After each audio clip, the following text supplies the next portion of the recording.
Peace and love, Black family. It's the Prince of Pan-Africanism, Dr. UMAR Johnson.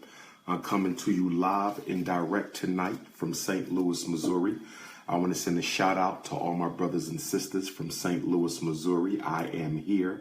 My first visit in more than 2 years. There was a typo on my post where I indicated that I was in St. Louis and my last visit was in August of 2015. That was not correct. My last visit to St. Louis, I believe, was February of 2015. So it has been well over 2 years since Dr. UMAR Johnson's last visit to St. Louis, Missouri. I want to say rest in peace to our brother Michael Brown. Condolences to his family, because parents never get over the loss of a child. I will be in Ferguson, Missouri tomorrow for the first time. I will be in Ferguson, Missouri tomorrow for the first time doing an interview at a Missouri radio station, Hot 91, Ferguson Live. Forgive me. I will be doing that interview with Sister Lady Ray J, who was gracious enough to bring the Prince of Pan-Africanism onto the Ferguson Live network. That is tomorrow at approximately 5 p.m. What I want to do tonight, family, and just to let my brothers and sisters know, in the state of Missouri, I will be speaking in St. Louis the day after tomorrow. Friday, April the 28th, Dr. UMAR Johnson will be in St. Louis, Missouri. Friday, April 28th, first visit in 2.5 years. I will be at the Better Family Life Center. I repeat, I will be at the Better Family Life Center. Doors open up at 4. Power lecture from 6 until 9. Book signing and picture session to follow. I have some brand new, straight from Garvey headquarters, red, black, and green flags. So Missouri, make sure you come out and get your red, black, and green flag. Take down the white Jesus in your house and hang up a red, black, and green flag in place of the white Jesus in your house. Every Black household, every unapologetically African household needs to have a red, black, and green flag. If you don't have a red, black, and green flag in your home, then you are not a part of the unapologetically African movement. And then on Sunday, the Prince of Pan-Africanism, the most requested Black scholar on the planet, I will be speaking in Kansas City, Missouri for the first time since 2014. Kansas City, Missouri for the first time since 2014. So it's been over 3 years since the last time I have been in Kansas City, Missouri. I will be at the Mary Keller Center. Doors open up at 3 o'clock this Sunday in Kansas City, Missouri at the Mary Kelly Center. And the power lecture will be from 5 until 8. And the book signing and picture session will follow. Today, I want to talk about something that I have not talked about on Facebook Live yet. You all know that I have been focusing so much of my public message on the war against Black boys. And rightly so, and necessarily so, because the war against the Black boys is much more aggressive than the war is against any other learner inside of the American social order or inside of the American classroom. We know that. Special ed is almost exclusively Black male. Psychiatric meds is almost exclusively Black male.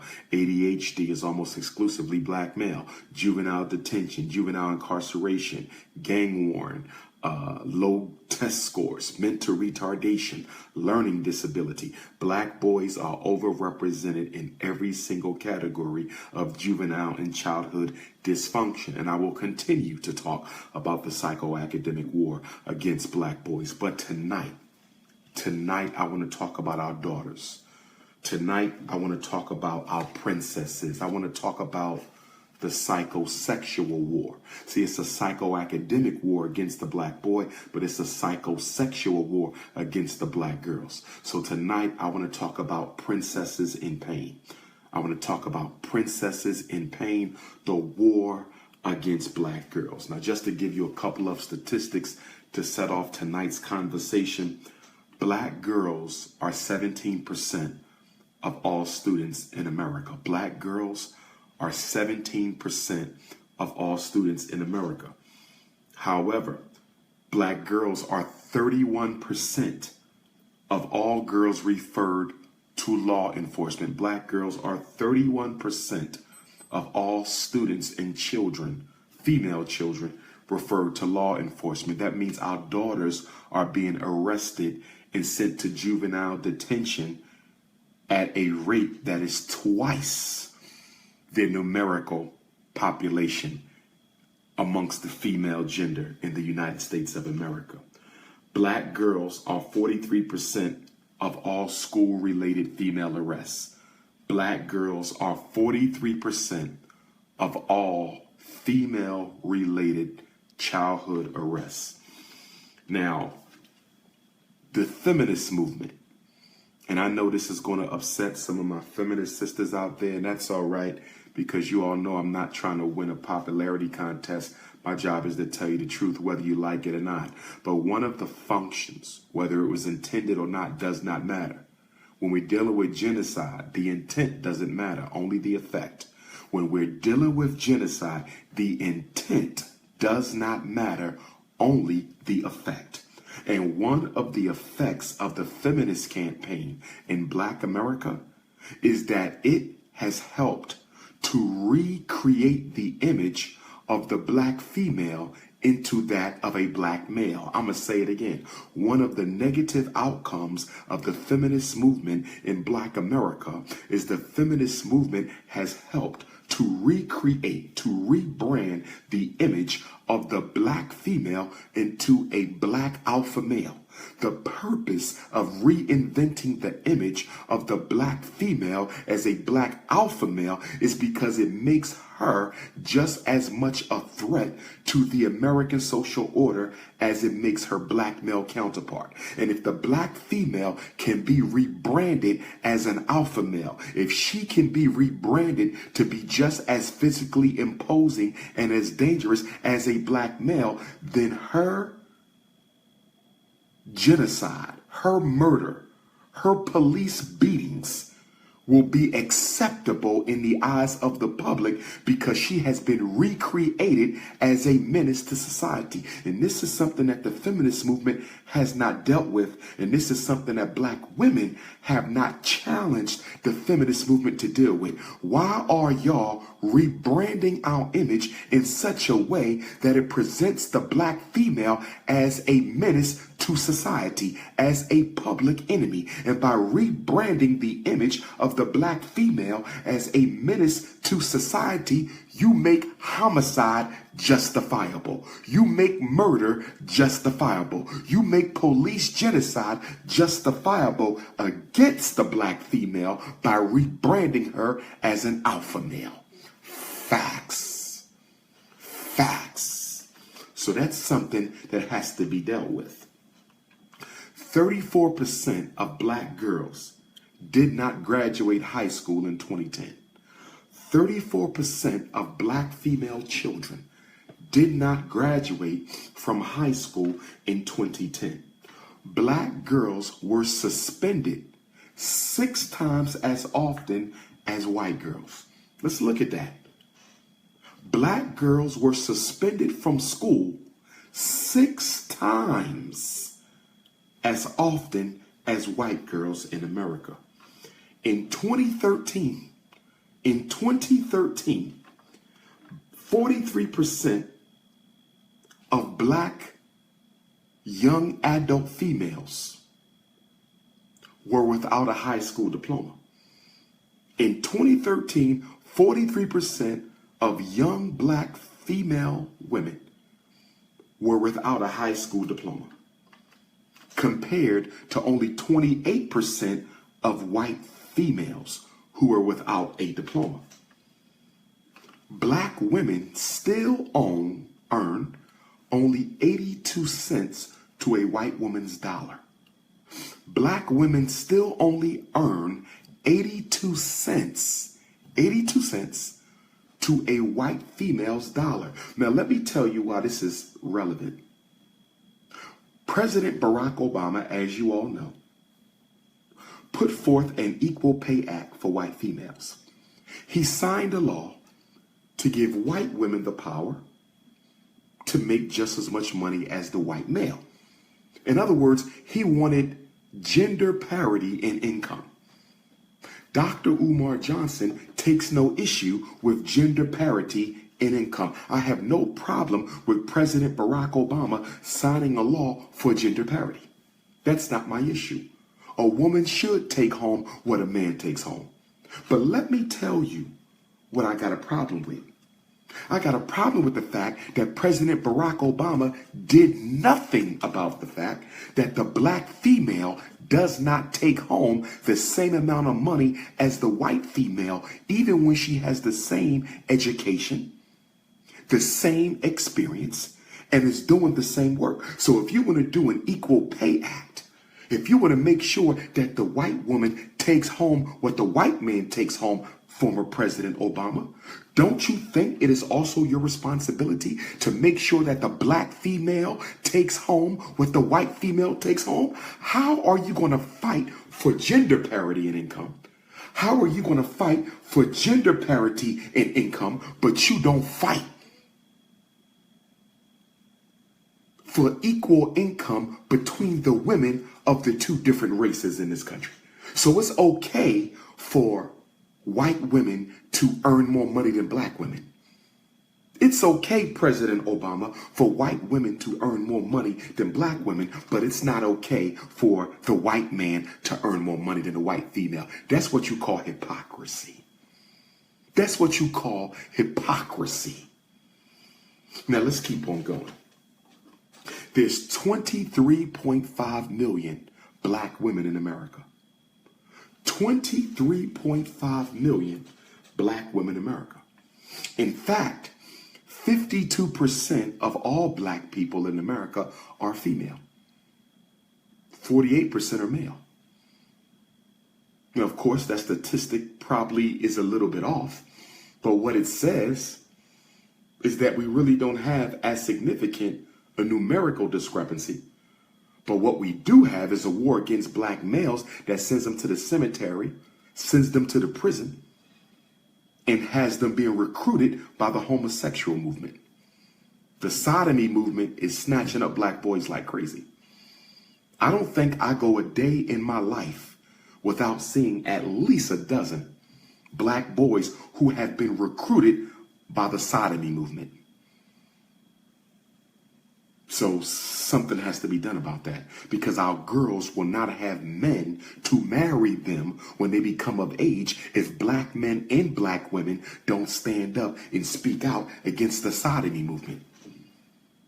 The sodomy movement is a recruiting movement, and something has to be done about it. I picked up the Time magazine the other day. Did y'all see this? Okay, this, I'm always in the airport, so I need to read. This is last March 27th. You see the cover? It says, beyond he or she. Beyond he or she. Okay, this is a boy.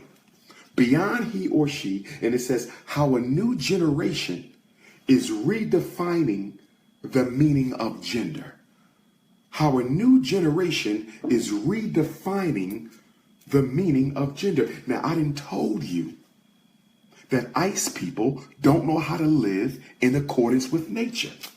I've taught you that ice people cannot live in accordance with the laws of the universe. Whatever the universe has created, ice people have to recreate in a dysfunctional manner. Nature has given us regular crops. Ice man and ice woman want to come up with genetically modified crops. The universe has given us 4 seasons of the year. Iceman wants to manipulate the seasons and create other ones. Nature will give you tornadoes, hurricanes, storms, but the Iceman wants to manipulate his own tornadoes and storms. Nature gave us man for woman and woman for man, but the ice people want to come and do this to our children. And you asking me why I want to build a Frederick Douglass Marcus Garvey Academy. And you asking me why I want to open a Anna Douglas and Amy Garvey Academy. This is why. Let's look inside. Beyond he or she, a genderless America. In the genderless America is going to lead to a blackless America. A genderless America will lead to a blackless America. Let's find this here. Let's find this here. Beyond he or she, page 48.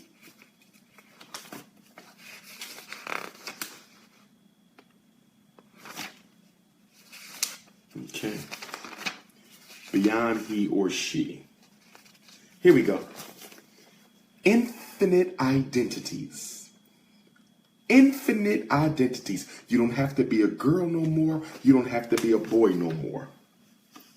A growing number of young people, so says the article, a growing number of young people are moving beyond the idea that we live in a world where sexuality and gender only come in two forms.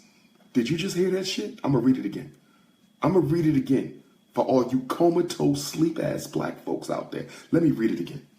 A growing number of young people are moving beyond the idea that we live in a world where sexuality and gender come in only two forms. Now, last time I checked, it was man and woman. African people are the oldest people on the planet. African people are the oldest people on the planet. We are 2 million plus years old. Every time they think they know how old we are, we end up finding out we're even older, right? So for 2 million years, we have only identified gender as what? Male and female. For 2 million years. All of a sudden, we come to the 21st century. All of a sudden, we come to the 21st century and we got this.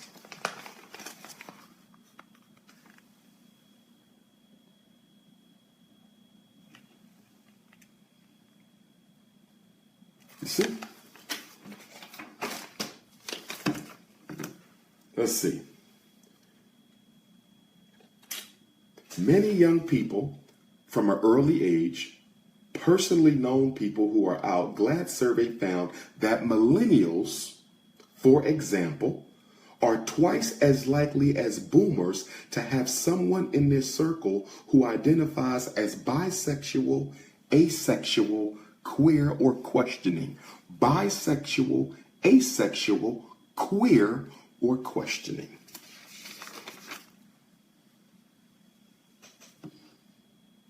No, and then they got some kids up here telling you how they identify.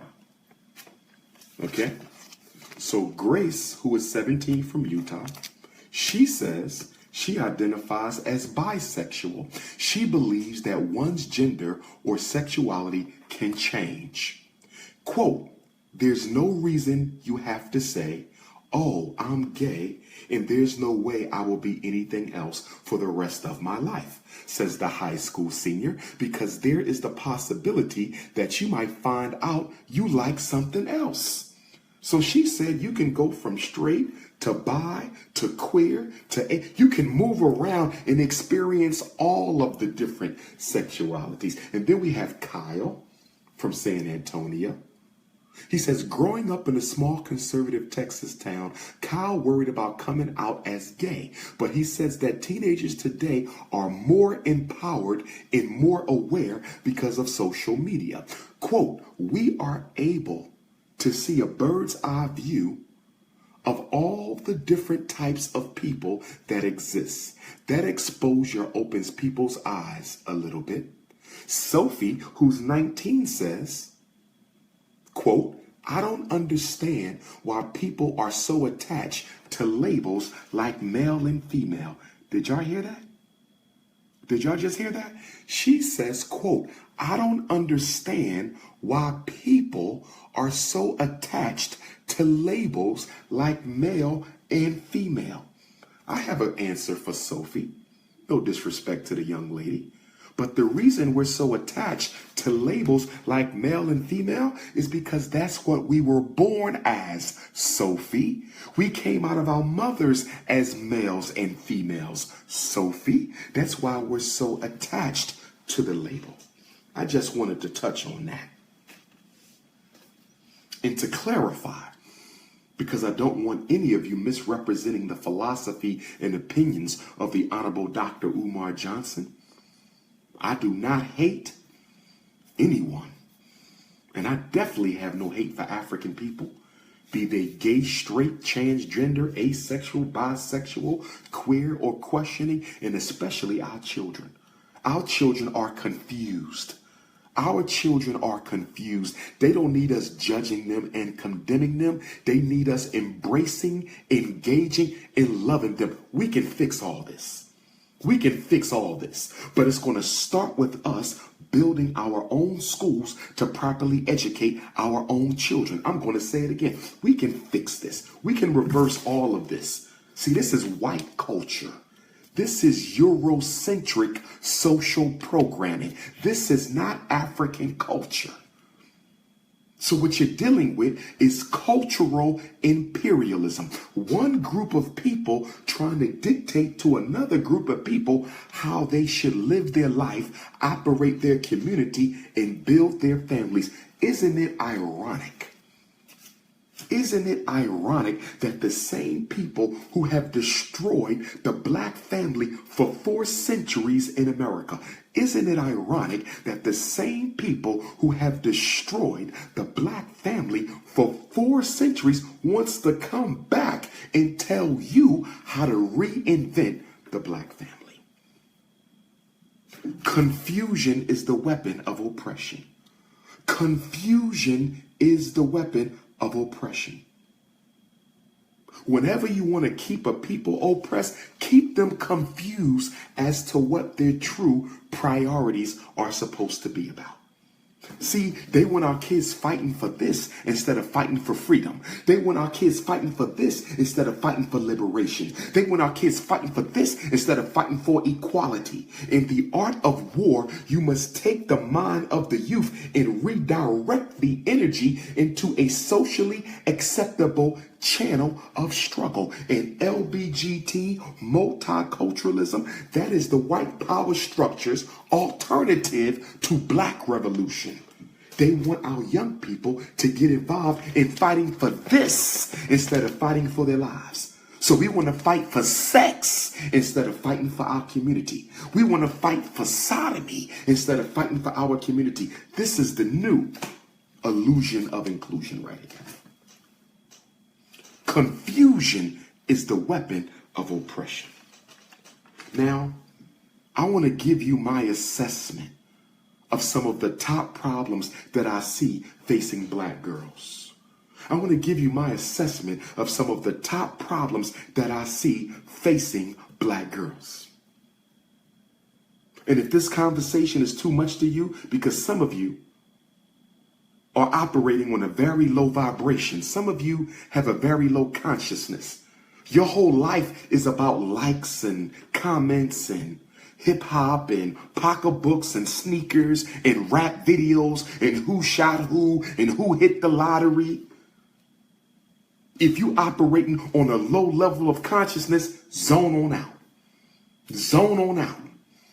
Just click me off and go watch the NBA playoffs. Zone on out. This is for people who trying to get from point A to point B. This is not for intellectual masturbators. This is not for integrationists. This is not for LBGTQers. This is not for reactionary Eurocentric feminists. This is for nobody except those who want a sincere movement to move black folks from where we are now in a state of decadence to a state of independence. I said this message is only for those who want to move our people from a state of decadence to a state of independence. China, I see you. Shanghai, I see you. Beijing, I see you. Hong Kong, Japan, I see you. Nagoya, I see you. Birmingham, England, I see you. Paris, France, you will see me this fall again. Paris, France. I know it's been 2 years. The Papa will be back in Paris. Papa will be back in Paris. So I want to give you my assessment. Let him troll, brother. See, let me tell you why the trolls can't get off the page. And I'm going to get back to my message. I'm a Leo. And in the zodiac system, the Leo is what's planet? The Leo represents the sun. The sun is the light.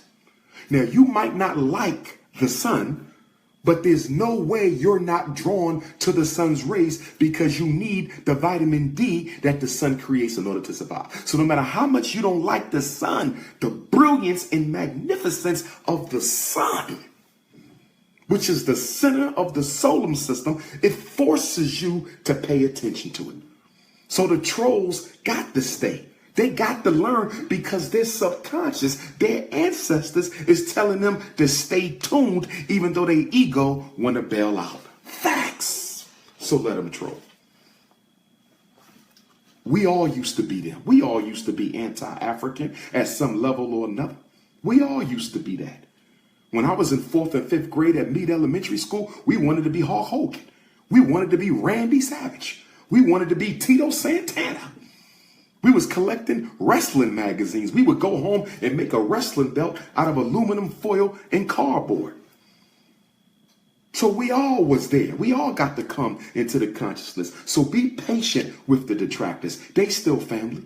When it's time to eat, everybody going to sit down at the table and feast together. When it's time to eat, everyone will sit down at the table and we will feast together as family. I'm not paying no attention to that, because it is within the nature of the universe for the original family of God. See, we the original family of God. We the chosen ones. We the firstborn. We the firstborn. We come from supreme consciousness and everyone else comes from us. We the firstborn. It is within our DNA for us to come back together. So I'm not worrying about that. The only question is, how long we gonna wait? How long are we going to wait before we get up off our asses and do it ourselves? I could sum up Garveyism, revolutionary Pan-African nationalism in 2 words: our own. 2 words. What does Dr. UMAR believe in? 2 words: our own. I don't want his hospital. I want my own. I don't want his woman. I want my own. I don't want his community. I want my own. I don't want his bank. I want my own. I don't want his oil. I want my own.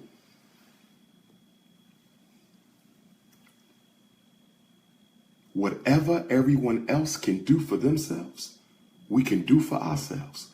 But in order to get there, black family, we got to go through some growing pains. In order to get there, black family, we have to go through some growing pains. What do I mean when I say growing pains?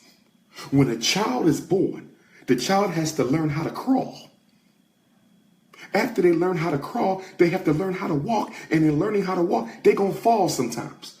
How many of you fell all the way down the steps when you was learning how to walk? You was a 1-year-old going up the step and you let go and you fell all the way back. I hit this big head a lot of times on them steps at 16th and Susquehanna. I hit this big old head a lot of times coming falling down them steps at 16th and Susquehanna Avenue in North Philadelphia where we lived at. I bumped this head a whole lot of times. But I got right back up and learned how to do it again. It's called growing pains.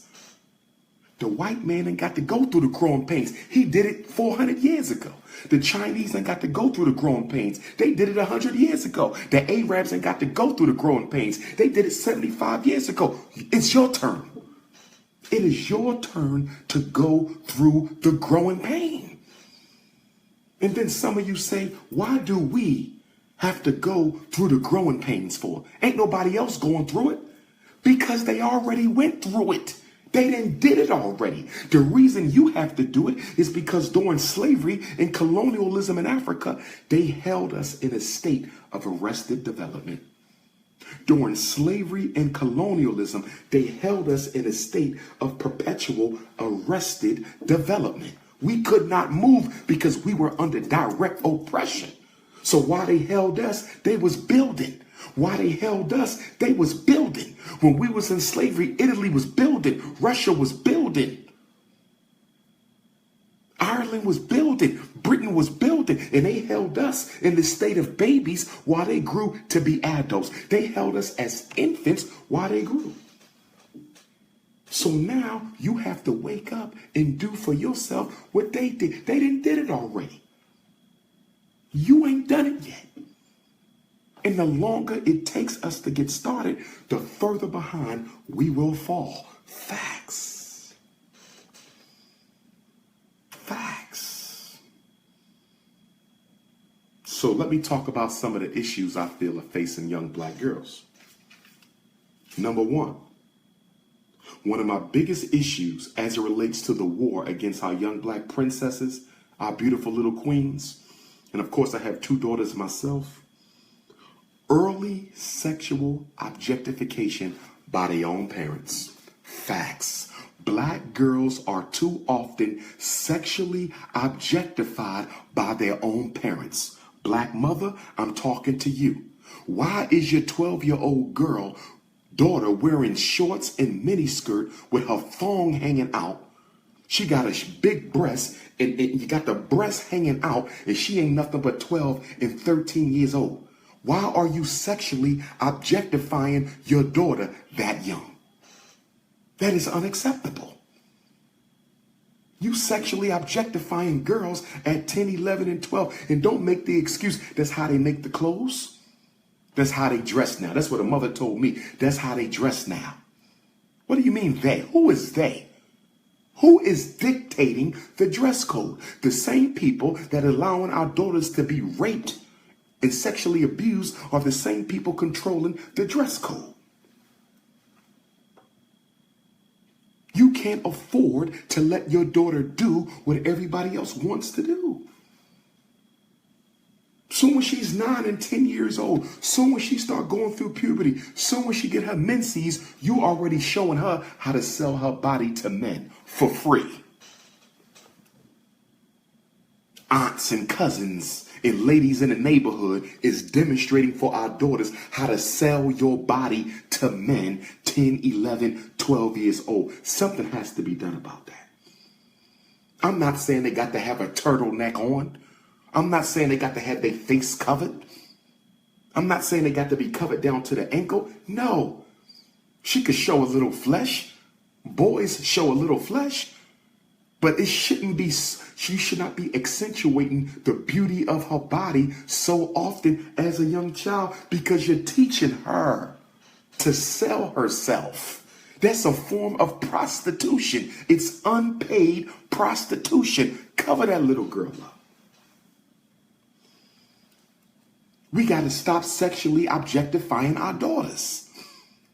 And then you get mad when she get pregnant. You get mad when you find out she lost her virginity and you sexually objectifying her. And black man, you need to check yourself. Because no black man with daughters living in that house with them girls should be allowing your daughter to dress in a sexually provocative way that young. Black girls are more likely to be pedophiled, more likely to be molested, more likely to be raped than any other woman. Don't you let society sexually objectify your daughter. So we got to deal with that. Related to that, another issue that we need to deal with as it relates to our beautiful black girls is the fact that we be letting them date boys who are too older than them. Too much they're senior in age. We got to do something about this. We got to do something about this. Why is your 14-year-old daughter dating a 21-year-old? Why is your 15-year-old daughter dating a 25-year-old? Why is your 16-year-old daughter dating a 27, 28, 29, 30-year-old man? I'm meeting girls in the high schools whose baby dad's almost as old as me. How the hell is the father of your child almost as old as the damn school psychologist? Come on, y'all. That's prostitution. I know girls mature quicker than boys. I understand that girls mature quicker than boys. I understand that. But at the same time, we need to understand that even though she may mature intellectually quicker than him, He has been around the block longer than her. And his ability to manipulate and exploit that girl is significantly greater than any intellectual understanding she can have about dating as an adult. We got to do something about that. We letting these grown men impregnate our teenage girls. We letting these grown men impregnate our teenage girls. When are we going to stop this? And I'm going to get on my Akis for a minute. All right? In the African-American Sunni Orthodox community, I'm going to just put it out there. I don't give a damn if you like it or not. Most of y'all don't identify as African anyway. You want to be Arab. But in the African-American Sunni Orthodox community, this is also a problem. This is also a problem. And it gets swept under the rug because y'all say, well, yes, he's 10 years older than her brother. You know, she's 15 and he's 25, brother. But she took her shahada and he took his shahada and they got married. Did they get legally married? Hell no. And the minute he get tired of that girl, all he got to do is say, I divorce you, I divorce you, I divorce you. And then he drop her like a bad habit. Don't tell me I was raised in the mosque. I was raised in the mosque. And y'all need to do something about that. Talking about you serving Allah and you letting these grown men exploit these teenage girls and you try to cover it up with your religion. Go somewhere with that. Go somewhere with that.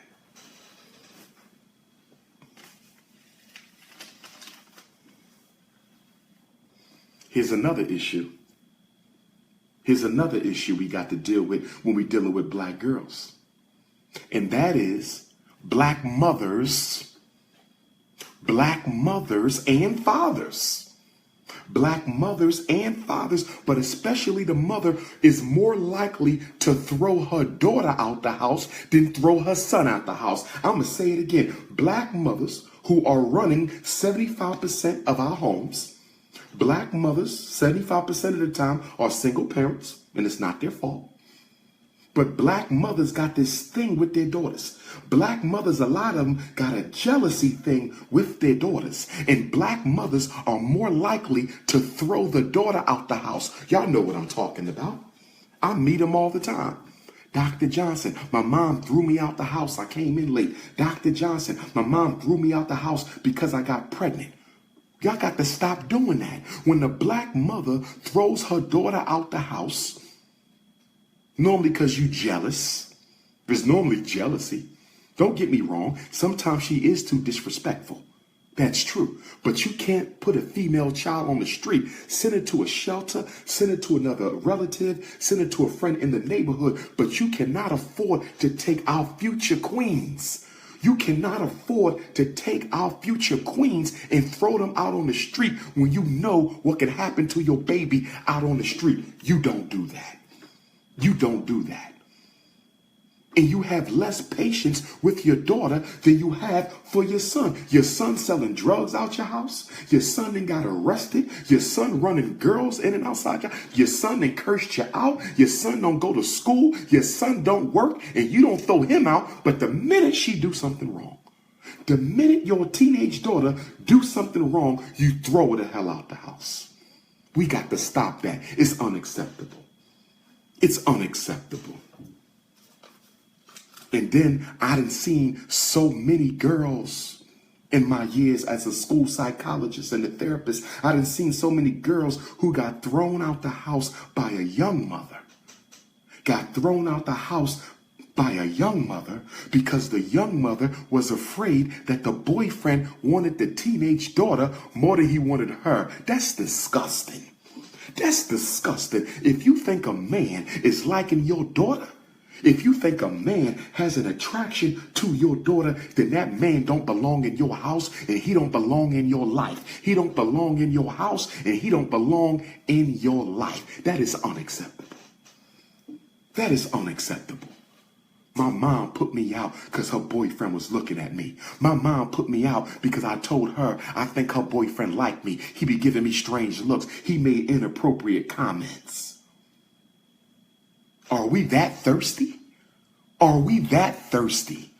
Are we that thirsty that we'll throw our daughter to a wolves for a Negro you only knew a couple months? And 9 times out of 10, he ain't paying a single bill for you.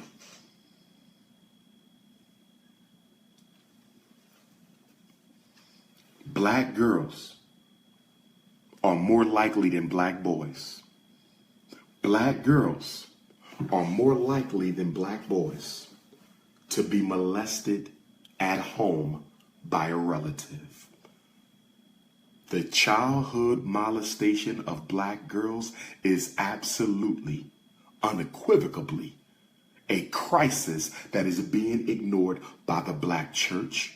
It is a crisis that is being ignored by the black masjid. It is a crisis that is being ignored by the conscious community. It is a crisis that is being ignored by the black community itself. Too many of our girls are being molested at home by male relatives, and female too, because statistically, women abuse children sexually as much as men. Let me say it again. Statistically, women abuse children sexually as much as men do. But black girls are more likely than boys to be molested at home. And then after they get molested, after the black girl gets molested, she's expected to keep her mouth shut.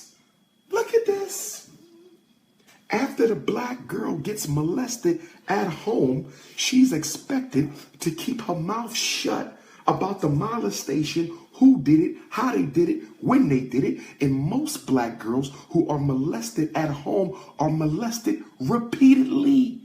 Black girls on average are molested 3 times by the same perpetrator. 3 times by the same perpetrator. Why? Because in this family, we don't talk about sexual abuse. In this family, we don't talk about pedophiles. This is what you do. Y'all don't say nothing to the uncle or the cousin who molested the child. And y'all tell the child, keep your mouth shut, just let it go away. And then y'all go to church and pray. Go to the mosque and make salat and don't do nothing about the pedophiles. If I'm wrong, tell me. I see it too many times. I've had people bring me letters that girls have written. Letters that our daughters have written begging for somebody to do something about it. They know what I'm going to do. When they bring me the letter, we call them Child Protective Services. Oh, yeah. Oh, yeah. I don't deal with white supremacy, but you molest the child, I'm turning your ass in. Oh, yes. Oh, you don't want to? Oh, you don't want to tell? You don't want to? You better call her. I'm going to call. Letting our little girls go through that hell. And then that begins to do what? Erode their respect for black men. That begins to erode their trust for black men. That begins to destroy their confidence for black men. And then that becomes a breeding ground for lesbian recruitment. That becomes a breeding ground for lesbian recruitment. And then once the girl gets sexually abused, once our daughters get sexually abused, there's different ways that they try to cope with the sexual abuse, different ways. One of the ways our daughters try to cope with the sexual abuse is by having more sex, because they think if they can have more sex, it'll drown out the pain. They think they can numb the pain of abuse by having more sex. You know how if you got an elbow, your elbow hurt, you got a tender elbow? So you say, if I keep on doing this, maybe it'll get numb. Maybe it'll stop bothering me.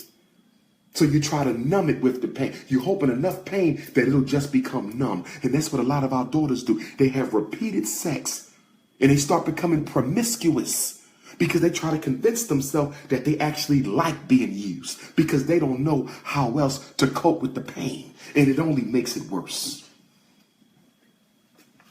He said, am I a Muslim? I'm a Muslim, I'm a Christian, I'm a Hebrew, I'm a Moor, I'm the Wapian, I'm a God in earth, I'm whatever you want, and plus. You can't put me in no box. I'm African, and whatever label you want to put on back of that, put on back of that. An African Hebrew, an African Moor, an African Nawapian, as long as you put the African in front, you can label me whatever you want. I'm bigger than y'all names. We got to get out of this name stuff. We want to keep on naming everything. Acting like white folks. That's what they do. They want to name everything. Here y'all go. Y'all want to name everything. You Muslim, you Hebrew, you Hotep. What difference does that make? We family. If your brother changes his name, does that make him any less your brother? If your sister changes her name, does that make her any less your sister? If your grandma changed her name, does that make her any less your grandma? Y'all still family. It's the blood tie. This is a blood connection. Can't no name separate the blood that we all share. Get out of here with that Eurocentric name stuff. Y'all want to put everybody in boxes and shit. What box do he go in? What box do she go in? There's only one box I want to be in, and that's the freedom box. Put me in the freedom box. Now,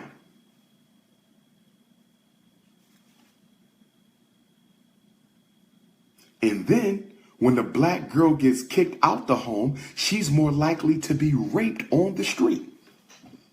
Because see, when she get kicked out the home, what's the first thing the girl gonna do? She gonna run to a boy. She gonna run to a boy. 9 times out of 10, she didn't have a father in her life. Because if she had a father in her life, she'd have went to dad's house, or dad would have told the mother, you ain't putting my daughter on no street. Or dad may have to check her ass and say, don't disrespect your mother no more, but you don't put no princess in training on the street for any reason. For any reason. And that's why we're going to build the Anna Douglas and Amy Garvey Academy. That's why we're going to build the Amy Douglas. The Anna Douglas and Amy Garvey Academy. Black girls are sexually abused more than any other girl. And this is why black women, my feminists, can I ask my feminists a question? Why hasn't the black feminist movement created a campaign targeting the sexually exploitative hip hop video industry? Y'all not on your job. Y'all feminists are not repping y'all code. Because there's no way in hell that every other gangster rap video is sexually exploiting the black woman's body and sexually objectifying the black woman. And I ain't heard a feminist group yet. Put together a serious campaign where you target the music companies, you target the videographers, you target the production studios about sexually exploiting the black woman's body. Why haven't you feminists done that? If you're going to be a feminist, be one for real. Don't be half-stepping. Don't be hotepping with this shit. If you're going to be a feminist, be a feminist. Where are the feminists at when it comes to the hip hop industry sexually exploiting our women? Where are the feminists when it comes to the fact that black women only take home 82 cents of a white woman's dollar? That's another campaign. That's another campaign. Where are you black feminists at? Where you at? Or you just want to beat up on black men because of past trauma? Or you just want to beat up on black men because of past trauma? What's going on? Let's keep on going. I can't say enough about fatherlessness in black girls. I can't say enough about fatherlessness in black girls, brothers and sisters. See, when we talk about ain't no daddy at home disorders, girls suffer from that too. In fact, the girl might suffer more. See, the boy suffer because he ain't got that role model.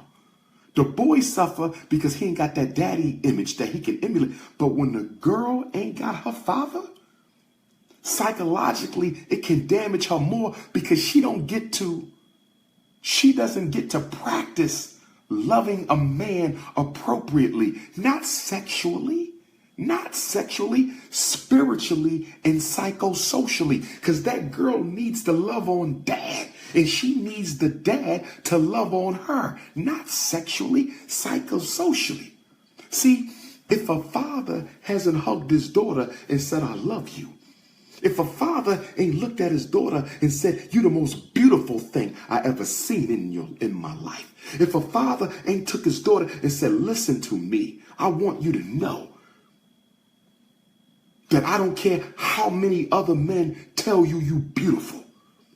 When I say it, I'm your father, I mean it, and I don't want nothing from you because I'm your father. And I want you to know that anytime you need to be loved up on, that's what daddy here for. But if the father didn't do that, if the father wasn't there to do that, soon when that girl comes across some high school nut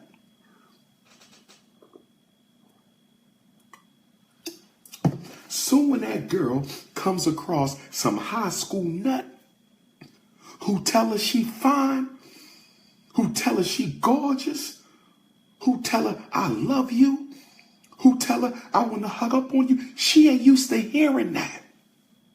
She's not used to hearing that. So the psychological thirst that causes in the mind and soul of our daughters will lead that girl to giving up her virginity to a nobody. Will lead that girl to early teenage pregnancy to a nobody.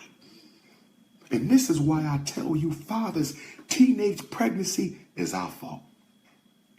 Teenage pregnancy is our fault. And I'm going to say shame on any mother out there who keeps their daughters away from the father for your own personal selfish reasons. Shame on a mother who keeps their daughters away from their father for their own selfish, personal, relationship residual issues. You don't know how important that daddy is to that daughter. That daddy-daughter, that mommy-son, that's something that you ain't never supposed to met with. That's a relationship that God put in place. Which takes us to teenage pregnancy. Teenage pregnancy has been going down because the LGBT movement been recruited. 2016 or 2015, America registered its first significant drop in black female teenage pregnancy in over 30 years. The Department of Health, they said black girls aren't getting pregnant as much as they did before. I know, because y'all got the LGBTQ recruiting every damn body. That's why. They're being turned out by their own gender. That's why the damn teenage pregnancy is down. But even though it's down, the teenage pregnancy is still an issue. We still got too many girls getting pregnant. Now, let me clarify. Black girls don't have the highest teenage pregnancy rate. Latino girls have the highest teenage pregnancy. Latino girls have the highest teenage pregnancy. But of course, that includes Afro-Latino, which is still us. Do you feel me?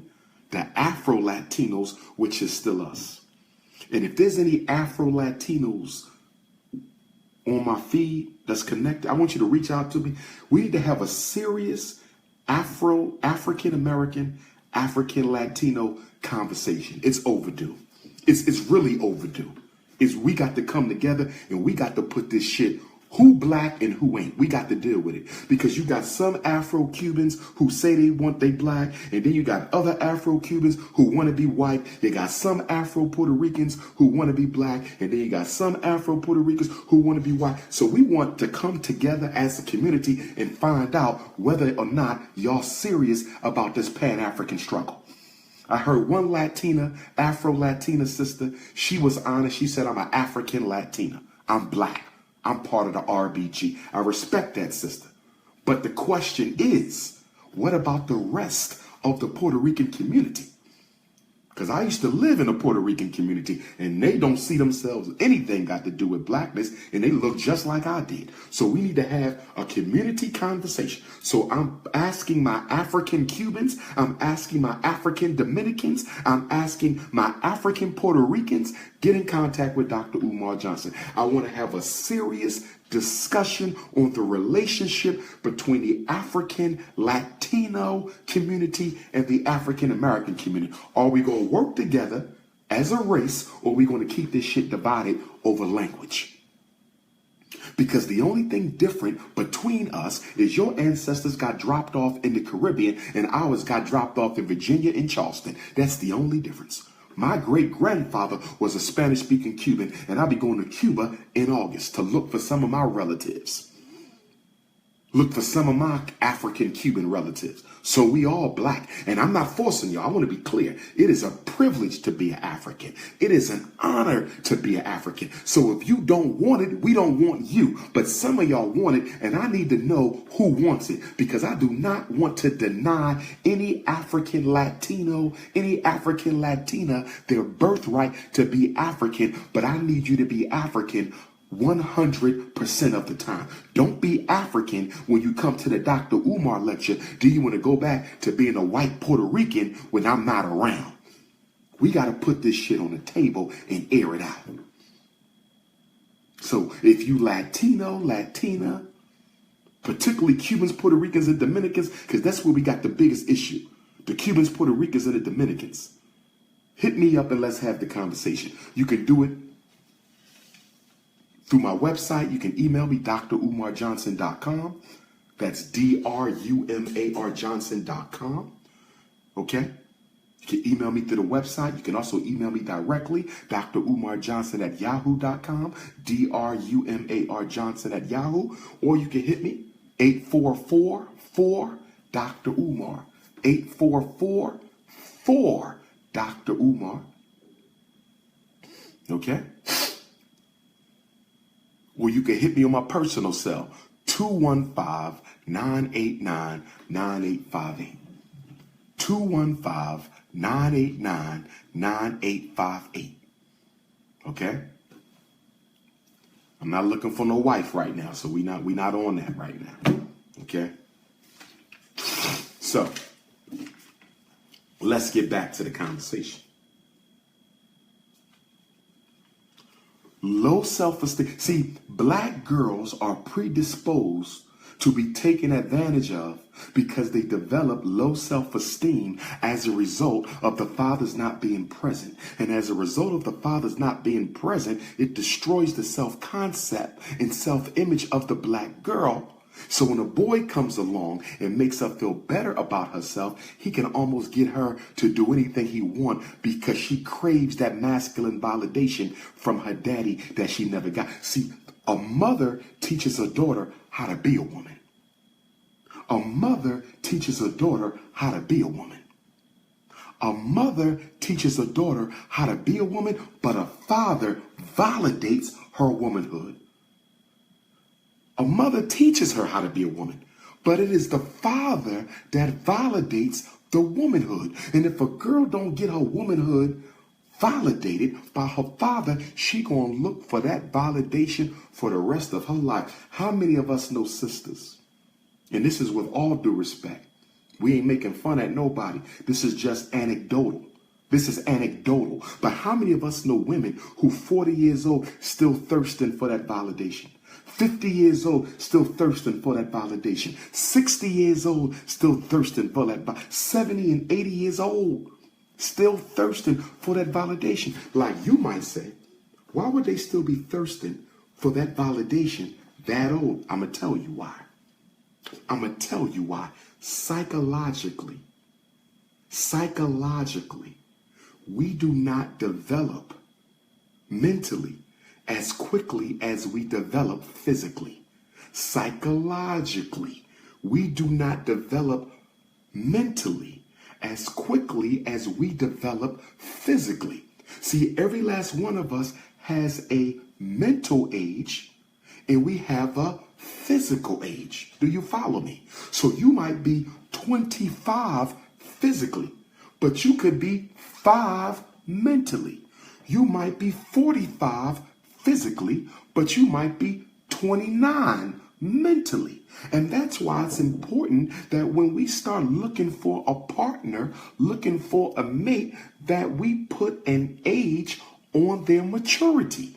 Because if you 40, operating at 40, but you're about to marry a woman or a man who's operating at 15, who got all types of issues from their childhood, because they got stuck. See, you can get stuck when your needs are not fulfilled at a certain level in your life.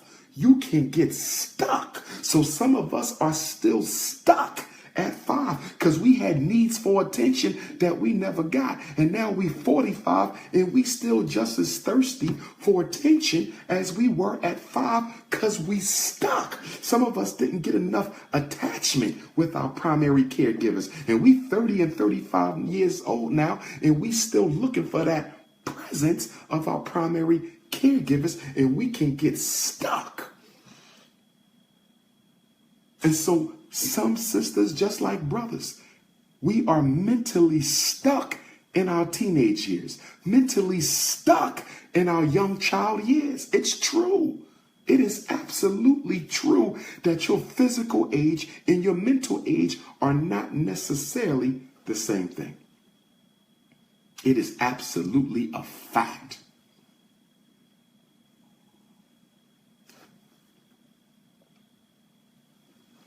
So let's move on to the next issue. We're going to deal with therapy now. And the issue here is black girls do not get the same level of psychological attention that black boys get. Black girls do not get the same level of attention and investigation into their psychological issues as black boys. Why is this, Dr. Umar Johnson? I'm going to tell you why. Because black boys tend to externalize their emotional problems. Boys externalize their emotional problems. What do I mean when I say boys externalize their emotional problems? That means they act them out. ADHD, that is an externalizing disorder. Emotional disturbance, that is normally an externalizing problem. Conduct disorder, that is an externalizing issue. Disruptive behavior, that is an externalizing. Oppositional defiant disorder, that is an externalizing issue. You see that? So because boys act on their environment, because boys act out their problems on the environment, they automatically get more attention, especially since they are perceived as American public enemy number one anyway. Black boys are perceived as American public enemy number one anyway, so whenever they do anything, they're going to get all the attention. And because all the attention is on controlling black boys, we don't even notice the quiet little girl in the back of the room who's contemplating suicide. We don't even notice the quiet little girl in the back of the room who's been overdosing on pills. We don't even notice the quiet little girl in the back of the room who popping pills, who digging in her arm and cutting in her arm. Girls do a lot of self-mutilation to deal with this stress. Girls more than boys will do what? Self-harm as a way to externalize their pain. A boy will do what? Just beat up another kid. A boy will go rob somebody. A boy will throw a chair, bust a bottle. Girl isn't going to do that. But the girl will take some scissors or take a pen and she will write all in her skin. That's how girls externalize.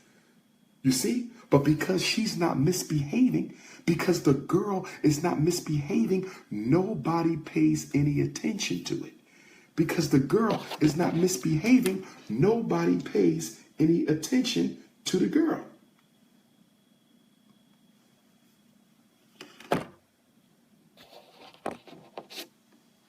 Are y'all following me? And see, a well-behaved girl, if a girl is well-behaved, she can be homicidal, suicidal. She can be a psychopath. But if a girl is well-behaved, she will be overlooked. Let me tell you a little story. When I was a school psychologist intern at the School District of Philadelphia, this was back in the year 2000. I was at Wanamaker Middle School at 12th and Cecil B. Moore. Temple University has since bought it and tore it down and turned it into a parking lot or some shit. White gentrification. But when I was at Wanamaker, I had to evaluate this beautiful 7th grader. She was model gorgeous. She came in, and I look at her record, and I said, Princess, can I ask you a question? She said, yes. I said, your attendance is perfect. You're being evaluated for a learning disability. You're being evaluated for a learning disability. You don't have no behavior problems. You got straight A's and B's. Your attendance is perfect. I tested this young lady. Never forget it. Intelligence was off the chart. Intelligence was off the chart. But the reading scores were very low. And it didn't make any sense because she's shown no evidence. She bore no evidence of any psychological issues relating to learning. That is the acquisition and retention of new information. So I asked her. Most psychologists don't ask the children. I asked them because they normally tell you what's up. I said, can you please explain to me how you come to school every day, intelligence off the chart, and you can't read? Guess what she told me? I'll never forget it. This beautiful little 7th grade black girl told me. She said, Mr. Johnson, I wasn't doctor yet. She said, Mr. Johnson, my problem is that I've never been taught. She said, because I am pretty. She said this. She said, because I am pretty, they just pass me on. She said, I don't have to learn nothing because I am cute. I will get A's and B's and I will get pushed to the next grade. And guess what? I found out she was right and she wasn't the last one. She wasn't. See, the boys, they don't get pushed on. They throw them out now. They used to socially promote black boys. Now they kick them out, let them drop out, discipline school, juvenile. But the black girls, a black girl might be dumb as a doorknob.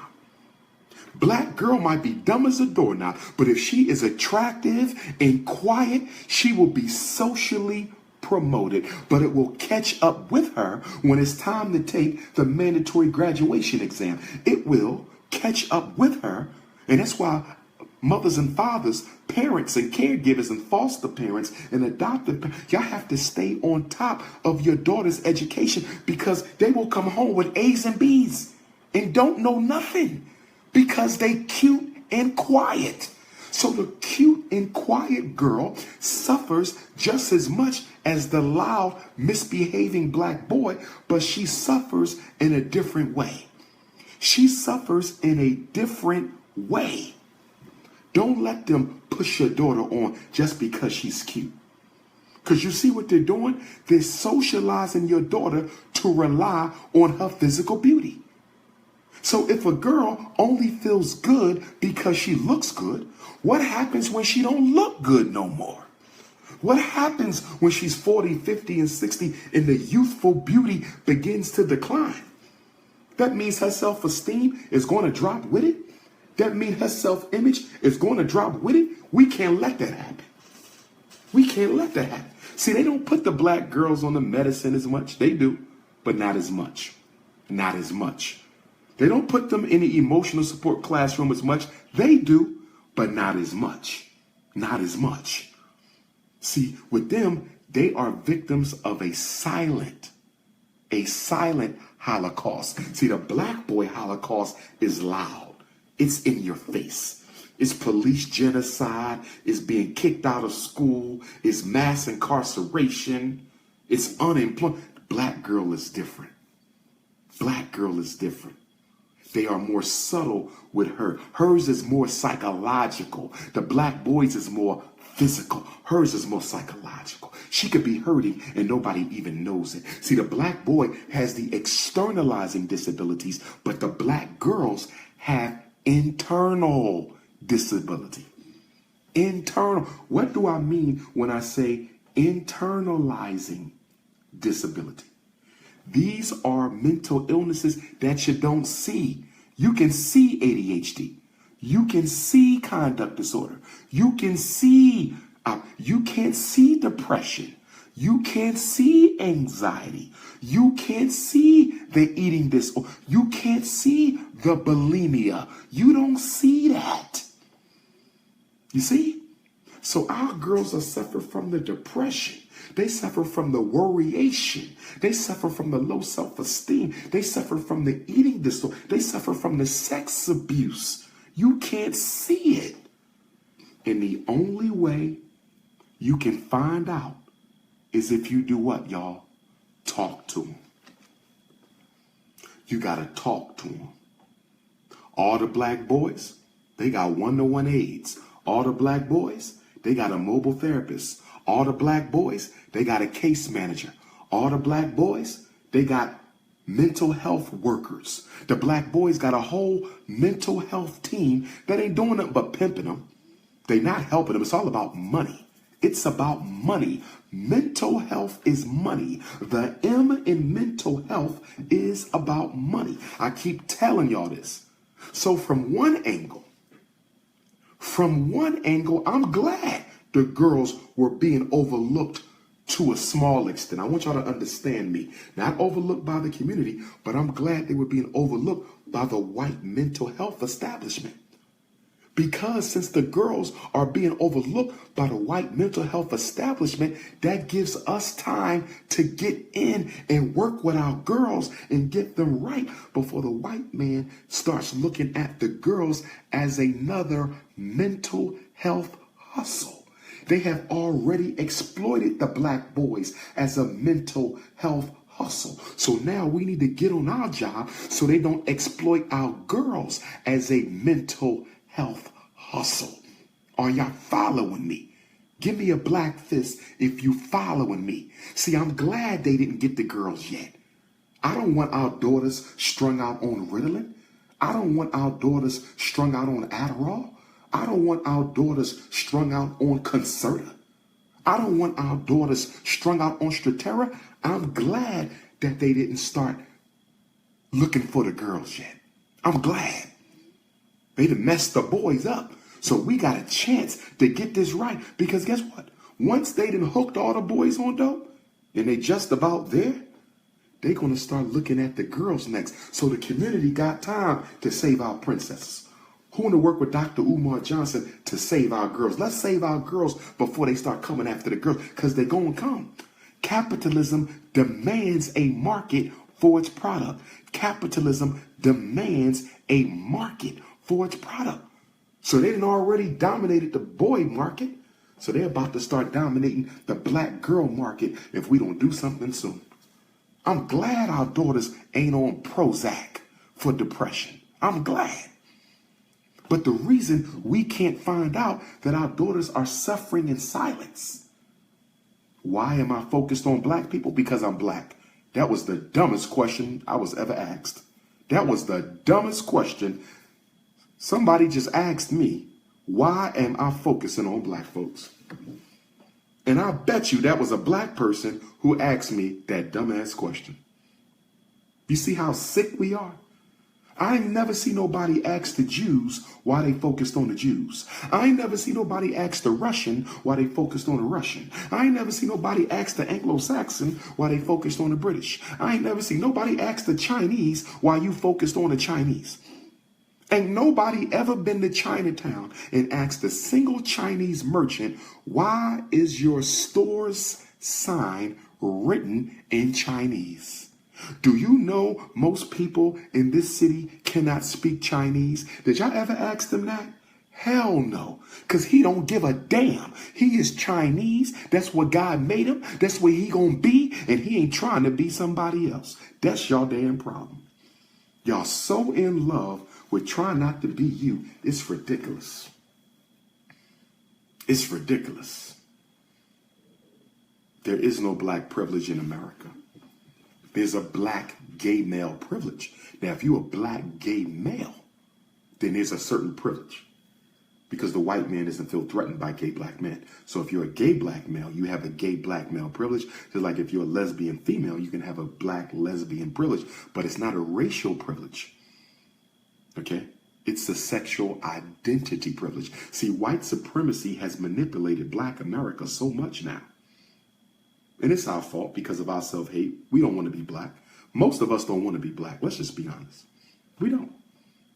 We do not want to be. We hate ourselves. We hate ourselves. Okay? But they manipulated us so much, you see, that we don't want to fight to resurrect blackness. We just want to fight to be accepted by white folks. And I got some bad news for y'all Negroes. I got some bad news, and I shouldn't have to tell you this because we've been here 400 years. As oppressed people, we were here longer than that. As free people, but as oppressed people for centuries. And y'all don't want to hear this, but the truth of the matter is, integration will never happen. I know you don't want to hear that because you love white folks. I know you don't want me to hear that. I know you don't want to hear it. It's not going to happen. Integration ain't going to happen. It's not going to happen. It would be racial suicide for them. They cannot do that. Are you crazy? You cannot yet let genetically dominant people, that's Africans, we are the genetically dominant species. You cannot let a genetically dominant species run wild against a genetically inferior species. You can't do that unless you want to wipe out the genetically recessive gene. So they can't integrate with you. It doesn't make sense for them. So it's not going to happen. And see, you're the only people who want to be integrated. Nobody trying to integrate, but you. Name me a people in America. Name me a culture that's trying to integrate with white folks. Name me one. Chinese, Koreans got their own thing. Arabs got their own thing. East Indians got their own thing. Japanese got their own thing. Native Americans on the reservation. You the only people in the country trying to integrate with white folks. It's not going to happen. You've been doing it for 400 years. It ain't going to work. And you know what's so sad? The only reason why you want integration,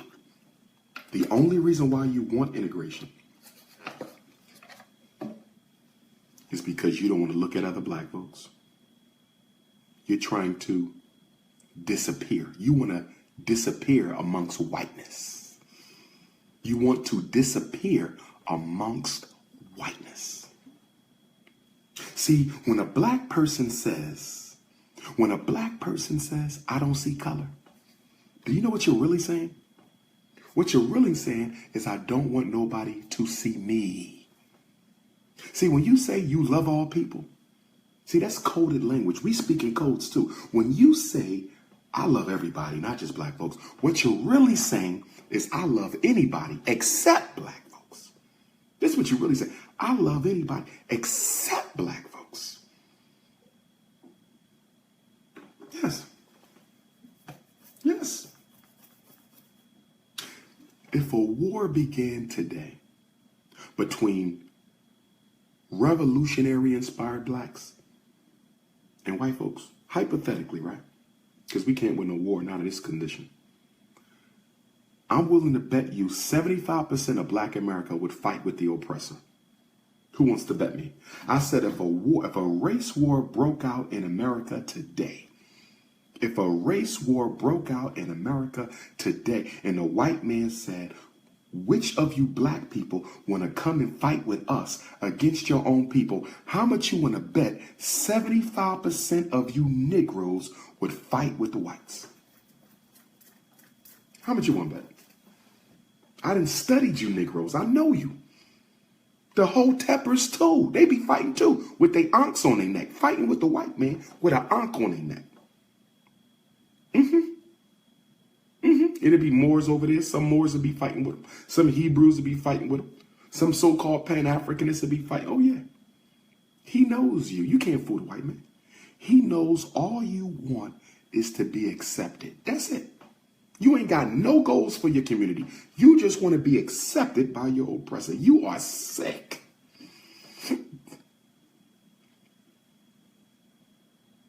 Let's get back to the black girls. So we got to get our black girls help. Mental health from black folks with no drugs. With no drugs.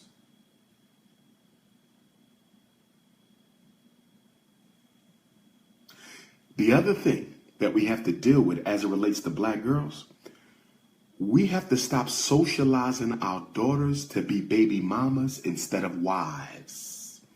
We have to stop socializing our daughters to be baby moms instead of wives. Very few black girls are nurtured by the community. Mother, father, church, mosque, community. Very few black girls are nurtured by the family to look at themselves as a wife. Very few. See, if you don't have no expectations for yourself, if you don't have no standards for yourself, it is very easy to get trapped into being a teenage mother. And most teenage mothers live in poverty. And if a black girl has a baby before she graduates high school, there's a 75% chance she will not finish. Teenage pregnancy is a poverty trap. Teenage pregnancy for a black girl is a poverty trap. Teenage pregnancy for a black girl is a damn poverty trap.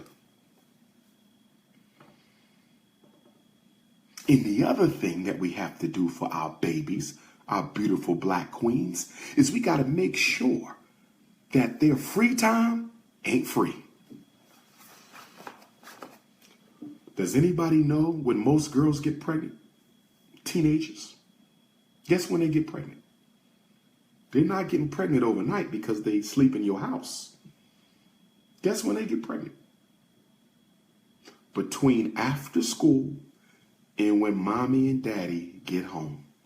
Between after school and when mommy and daddy get home. So that's 3 to 7. Sun is still up. Your daughter gets pregnant not under the moonlight, but under the sunlight. 3 to 7. So from 3 to 7, in the summertime coming up. This is the perfect time for you to embrace this reality, because in a couple weeks, most of our daughters going to be free for the summer. It's hot outside. Their hormones going to be popping. So let me ask you parents, and I'm not going to put it all on the mothers because it shouldn't all be on the mothers. Black mothers are overworked as it is. Black mothers are overworked as it is. 2 and 3 jobs, full-time mom, full-time wife. The community needs to make sure that we have positive, effective, organized, programmed activities for our daughters between 3 and 7 during the school year and all day during the summertime. All day during the summertime. Most girls get pregnant between 3 and 7. Make sure your daughter is involved in an activity and stop leaving it up to her whether she wants to do it or not. I'm getting tired of hearing mothers tell me she don't want to be in no activity. She just want to relax this summer.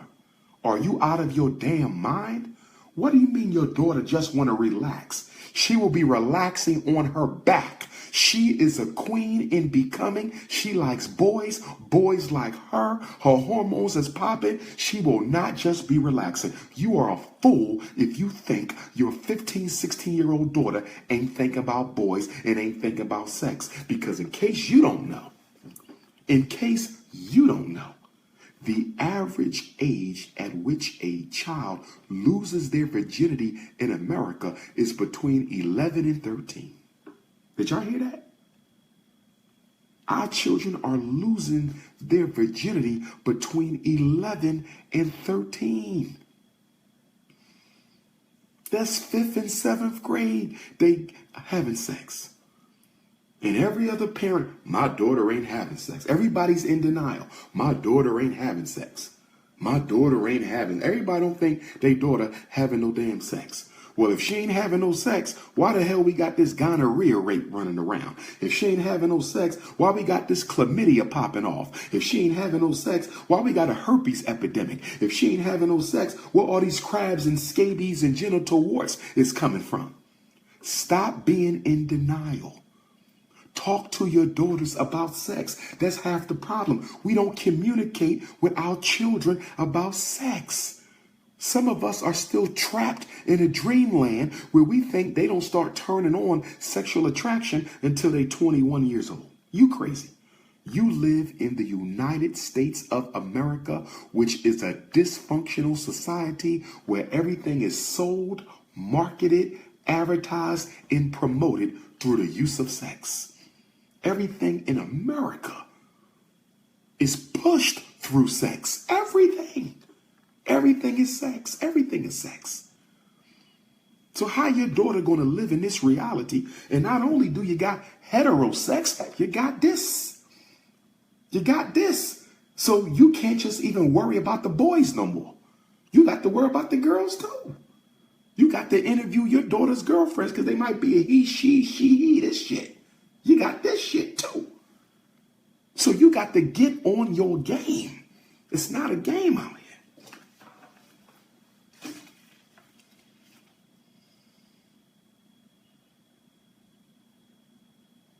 Another problem for our daughters. Black girls suffer more than black boys from a lack of effective role modeling and mentorship. And we don't like to use the word mentor. Okay. It's a lot easier to get men to spend time with boys than it is to get women to spend time with girls. It's a lot easier to get men to spend time with boys than it is to get women to spend time with girls, because women have an adversarial relationship with girls. And I know what it comes from. You know where it stems from the shortage of black men. It stems from the shortage of black men. See, I'm 40 years old. If there's a handsome 21-year-old brother, you understand? He's not a threat to me because there's so many women in my own age group that I don't have to compete with him. And there's so many women in his age group, he don't have to compete with me. So brothers in their 40s generally, unless you got an insecurity, inferiority issue, we ain't got issues with the next generation of brothers. You feel me? You feel me? Don't hate the player, hate the game, right? He doing his thing. I'm cool. I'm in my 40s. I love sisters in their late 30s and 40s. You understand me? He's in his 20s. He's doing his thing. But when you deal with women, there ain't enough men to go around. So when a 40-year-old woman look at a 25-year-old woman, she see competition. When a black man at 40 look at a 25-year-old man, we don't see competition. We see a young brother. But when a 40-year-old woman see a 25-year-old woman, she sees competition because it ain't enough men to go around. So women got this issue where they don't really want to engage and embrace black girls because they see them as a threat, as a possible barrier to them finding a man. It's facts. It's facts. You ask the brothers to spend time with the boys spend time with the boys. You ask the women to spend time with the girls. Oh, she thinks she grown. She's smelling herself. Her breast's bigger than mine. I can't tell her nothing. She too grown. You ain't even met her yet. You ain't even talked to her yet. And you done already made a prejudice assumption about your daughter because they belong to us. So I'm saying your daughter, you ain't even met her yet. And you done already made a prejudiced assumption about that princess because you feel threatened. You feel threatened by her beauty. That's a damn shame. That's a damn shame. And then we got to talk about black girls and suicide. We got to talk about black girls and suicide. What do we know about suicide? Boys complete suicide more than girls. But girls attempt suicide more than boys. Did y'all hear me? Boys complete suicide more than girls. But girls attempt suicide more than boys. Suicide is a bigger issue for girls than it is for boys. Yes. Yes. Suicide looks like it's a bigger issue for boys. Why? Because boys tend to complete more often. And I'm going to tell you why. When girls start trying to harm themselves. When girls start trying to harm themselves, what do? They overdose and they cut. Girls tend to overdose and they cut. They overdose and they cut. Boys will shoot and hang themselves. Boys don't attempt as much as girls. Girls attempt suicide far more often than boys do. Far more often than boys do. But boys will complete, because the manner at which a boy attempts suicide through hanging and shooting, you're more likely to die, as opposed to cutting and overdosing. Somebody may find you. Somebody may find you in time and be able to bring you back to consciousness, if you understand what I'm saying. Okay? As we start to roll this down, another issue with teenage girls, they're being forced by school, public, government, and their parents to use very dangerous methods of contraception.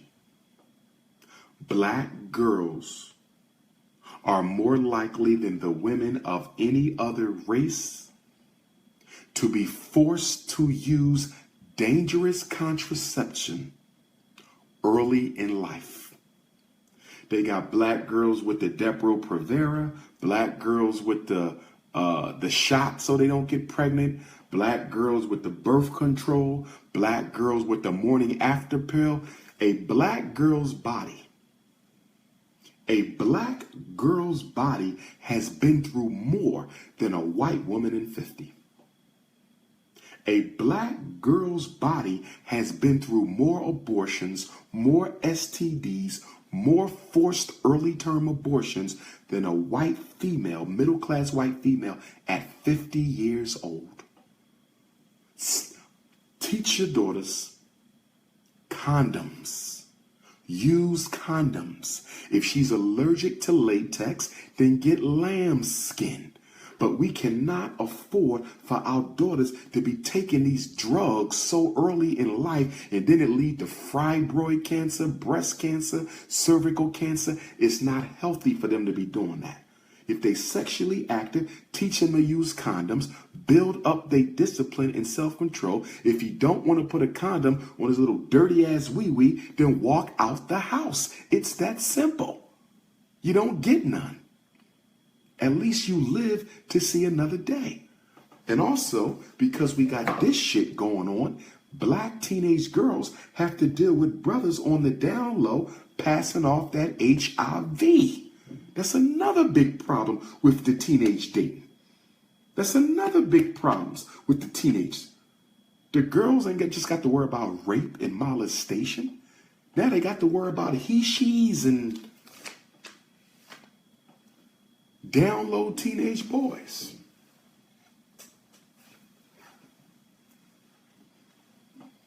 We got to do something about that.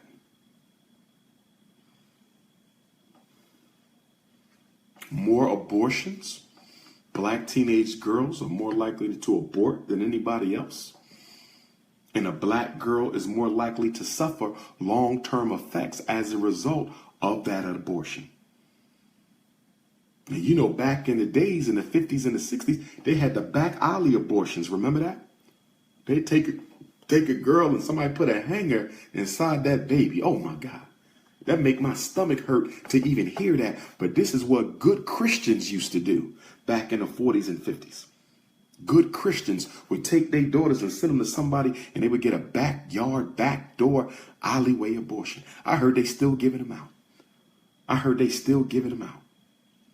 Absolutely unacceptable. And then we got to talk about what? Domestic abuse. Teenage black girls are being beat on by their boyfriends. Teenage black girls are being beat on by their boyfriends. And they think it's cute. Some of them think it's cute. I see it in the high school. They think if the boy hit them and be jealous and possessive, it's a form of love. He got to beat me to show me that he loves me. He got to hurt me to show me that he loves me. I see it. Y'all know what I'm talking about. And most of the time, she was in a house where she saw the mother get beat. And since the mother got beat and stayed, she feels that she needs to be whipped or cursed out or get her hair pulled by a boy to feel like he care about me. So now pain is the new love. Pain is the new love. If he don't cause me no pain, he don't love me. If he don't show me no jealousy, he don't love me. Some of you brothers might can identify with this. How many of you brothers watching this broadcast have dealt with women who didn't feel like you liked them or cared because you would not put your hands on them? How many of you black men have dealt with women who tried to get you to hit them so they could feel secure in the relationship? I know it's sick.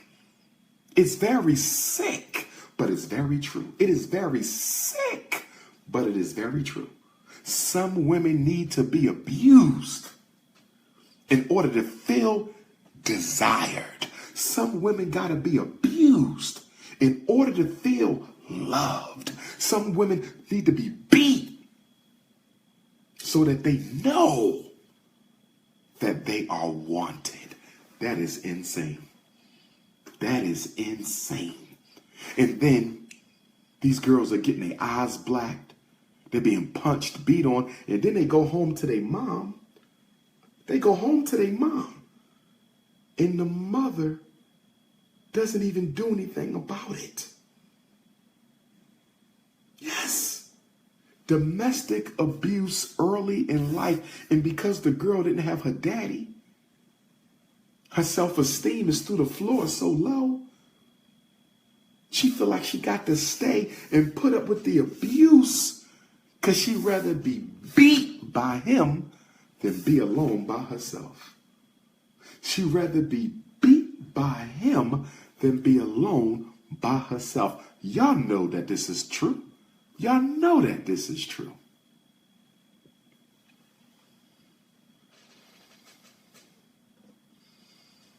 And then another problem we got: incarceration of teenage mothers. First of all, incarceration of black teenage girls. You know, black women got the fastest incarceration rate. Black male incarceration is already high.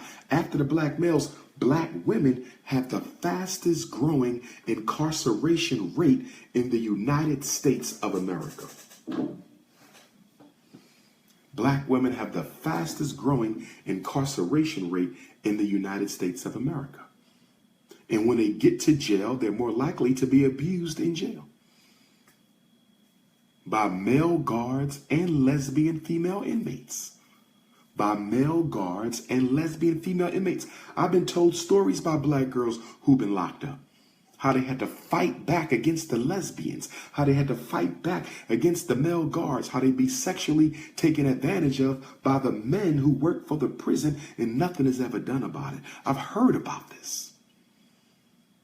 And then when you lock that teenage mother up, you separate her from her child. She ends up in a foster care system. And now the daughter is being raped and abused and exploited just like the mother was. And I'm going to tell you something. Going back to the missing girls in D.C., I don't think they've been sold to no international sex ring. No. They've been sold to a domestic sex ring, and many times by black men. Many times by black men. We got some brothers out here who have zero respect for black women. These older men, it goes right back to letting young girls date these older young men. And these men turn them out sexually and emotionally, and she's so thirsty that he can manipulate that girl into having sex with his friends. He can manipulate that girl into doing anything, especially if she's homeless, especially if she a teenage mom, especially if she's pregnant, especially she ain't got no dad, especially she ain't got no mother who cares about her. That boy will have your daughter turning every trick in the neighborhood. And our daughters don't even realize that what it is, It's unpaid prostitution. It's unpaid prostitution. See, if a man tells a young girl, I'll pay you for sex, she knows it's prostitution. If a man tells a young girl, I'll pay you for sex, she knows it's prostitution. She knows it. But if he just endears himself to her, sexually exploits her, and then passes her around, she don't look at it as prostitution. She just look at it as some failed dating experiences, some failed relationship hookups. And then he puts something in her drink, and the next thing you know, she waking up and she been gang raped by 6, 12, 20 men. They pulling trains on our daughters because we letting them date these older men. You don't let your daughter date no grown ass man. I don't care how mature she thinks she is. But I've seen mothers and fathers, I've seen this, let their daughter date the drug dealers in the neighborhood who's older, because the drug dealer will take care of the parents financially. Y'all know this is true. Y'all know this is true. Y'all know this is true. The parents will let the daughter date the drug dealer because the drug dealer will give them money for letting him date the daughter. In other words, he's paying the parents to prostitute their child.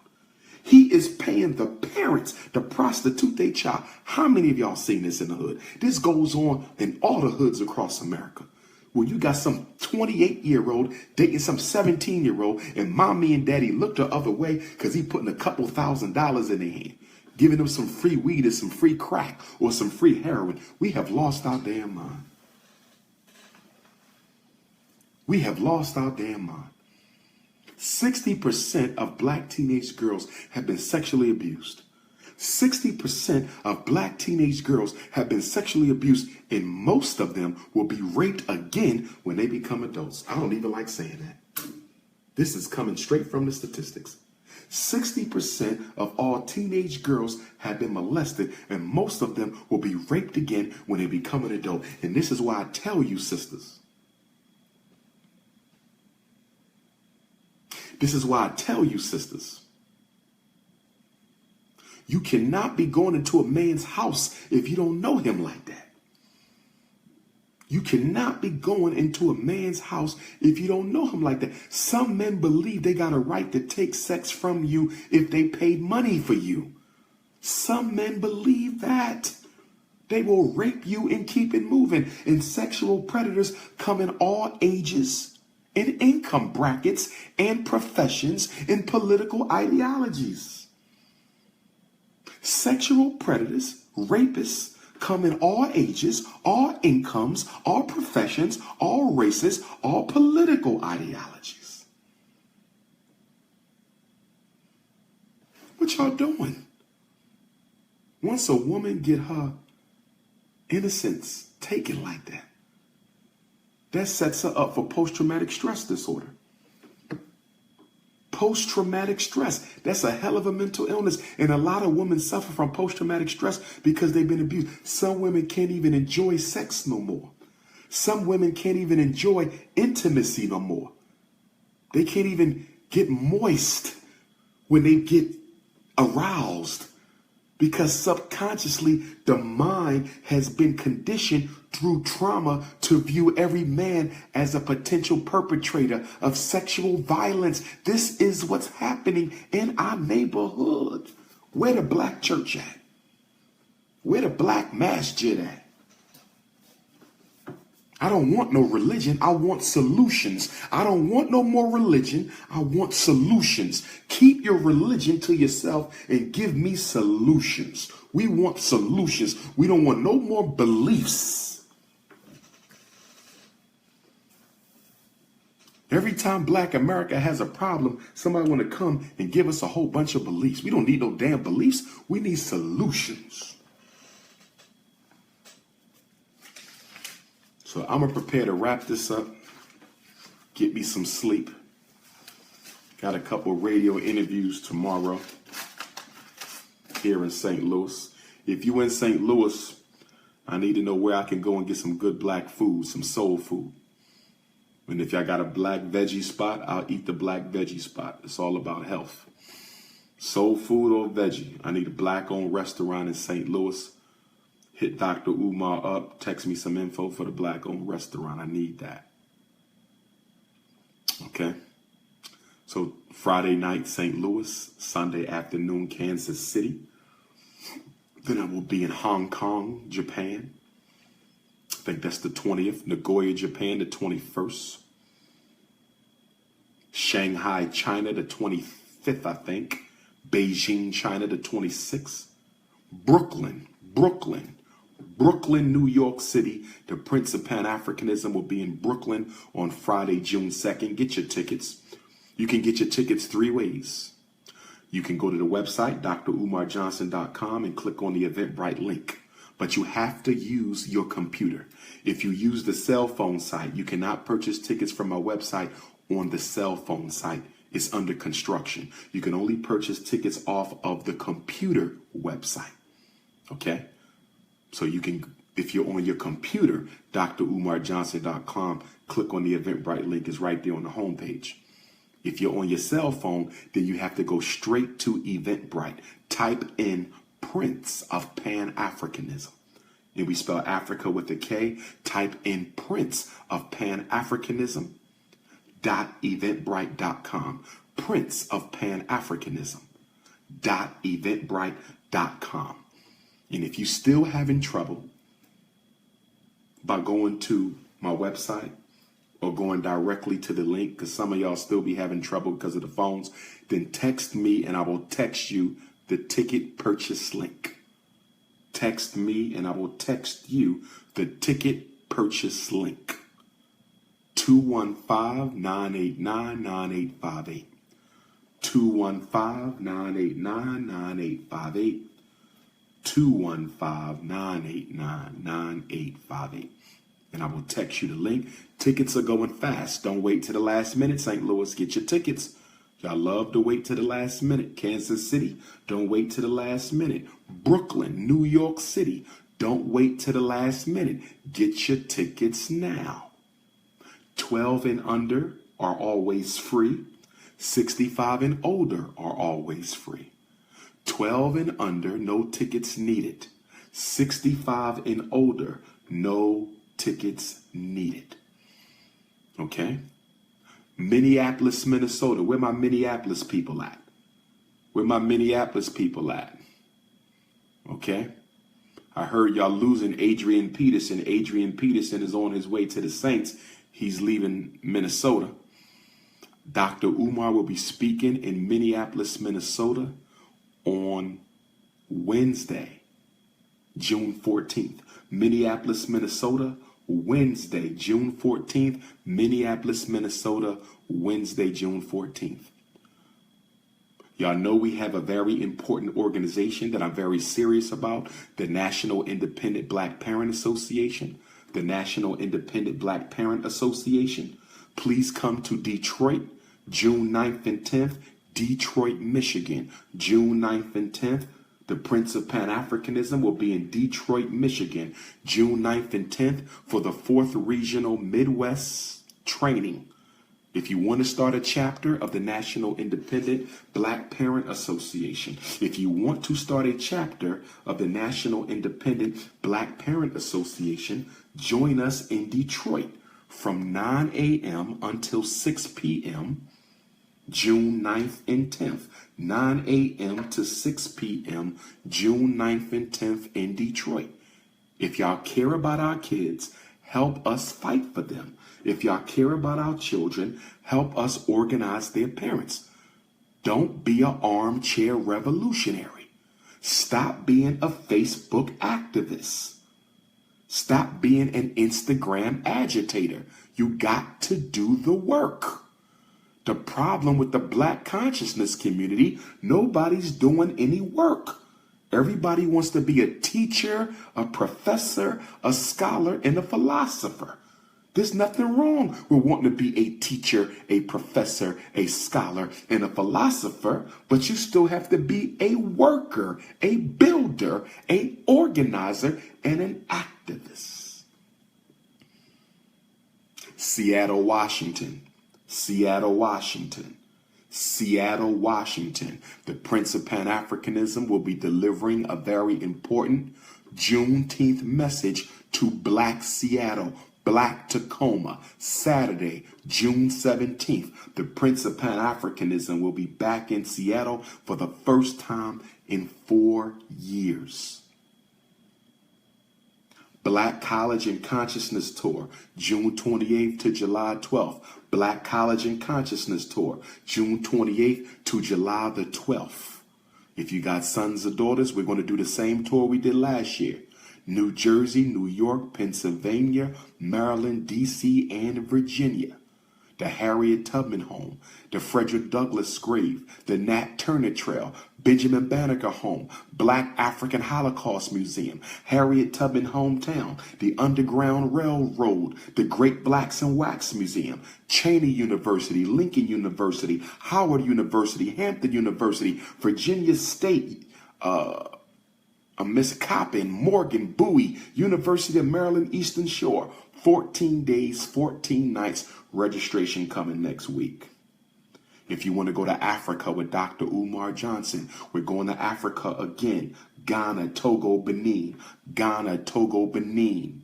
July 27th to August the 10th. 14 days and 14 nights. We're going to the Cape Coast Slave Dungeon, Elmina Slave Dungeon, Asin Mansour, Panafest, African Naming Ceremony, Temple of Pythons. You will go to the hometown of Toussaint L'Ouverture, leader of the Haitian Revolution. Come with us to Africa. If you need the registration for Africa, you can email me or text me. Deposits are due by May 12th. Deposits are due by May 12th if you're going to Africa. Deposits are due by May 12th if you're going with us to Africa. You can email me for it, drumarjohnson.com. drumarjohnson@yahoo.com, or you can text my cell, 215-989-9858, 215-989-9858. So I'm about to sign out, Black family. I want to thank all of you for joining in. St. Louis, can't wait to see you Friday. Get them tickets. Kansas City, can't wait to see you Sunday. Japan, can't wait to see you. I skipped the country. God forgive me. God forgive me. I went from Kansas City straight to Japan and straight to China. May the ancestors forgive me for leaving out the motherland. The Prince of Pan-Africanism will be in Africa. From May the 2nd to May the 10th, I will be in the Kingdom of Lesotho. From May the 2nd to May the 10th, the capital city of Maseru. Lesotho is a small, powerful country in the middle of South Africa. It is a small, powerful country in the middle of South Africa. The Kingdom of Lesotho, which is an independent nation, formed from multiple tribes who came together to make a single people during the days of the reign of the great Shaka Kasensa Zulu. During the days of Shaka, many of the tribes ran and they formed their own tribe from the remnants of so many others, and that became the Kingdom of Lesotho. Shout out to my Lesotho people. I will see all of you next week. Less than a week, I will be in South Africa. Under the sun of South Africa, we will be looking at school locations. Frederick Douglass Marcus Garvey Academy might be in Africa, might be in Detroit, might be in Chicago. We still looking. We had a good place in Queens, New York. I thought I had a school in Mount Vernon. Money earning Mount Vernon. I found the perfect Cap Vernon, only to find out that they don't want to lease the school to the Prince of Pan-Africanism. The Roman Catholics don't want to rent the school to the Prince of Pan-Africanism. I was going to shock y'all. I was going to shock everybody. I was going to put the down payment. It was the perfect location. And then the Roman Catholic Church hated on me. But we're not going to stop, brothers and sisters. We're going to keep on going. We're going to keep on pushing. I want to thank all my supporters for standing behind me. Okay, I want to thank all y'all who speak up for me and take up for me. I really do appreciate it, because a lot of people who claim to be my supporters, they will stand by, let people hate, and don't say shit. Some of them are even friends with haters and claim to be a supporter of mine. How are you going to be friends with haters? I can see being friends with people who don't support me. But how you going to be friends with someone who's actively trying to destroy probably the most significant young black leader and organizer in this country? Not conscious, period. How many children have I saved with the grace of God? How many parents have I helped with the grace of God? How many people have I educated? How many lives have I saved with the grace of God? So how you going to sit there and let people hate and you don't look out for me and I'm fighting the way that I'm fighting? Not just teaching, but fighting. So on that note, brothers and sisters, don't worry. I'm going to go back through my feed and I'm going to block all the haters. Don't worry about that. They won't be posting ever again. So no need to worry about that. Ohio, I'm looking for a venue in Columbus. I can't find a venue in Columbus. Cincinnati, I'm trying to get the same church. Cleveland, you will see me too. No date yet. San Antonio, Dallas. We work Austin, Texas. Still trying to lock down a venue. Black Parent Teleconference every Tuesday morning. Don't forget. If you need a private consultation, that's $50. I could text you the link. If you need to purchase my book, email or text me, and I will send you the link to purchase my book. Do not purchase it on Amazon. Those are bootlegs. Purchase the book from me. I will ship it to you. Do not purchase it on Amazon. Those are bootlegs. They are of worse quality. It's not a good book. It's a knockoff. And we got an investigation right now. We're trying to find the bootlegger. And I suspect that the bootlegger is a hotepper. Rumor has it that the bootlegger is a hotepper. I'll be damned. So on that tip, black family, everybody be blessed. Enjoy your evening.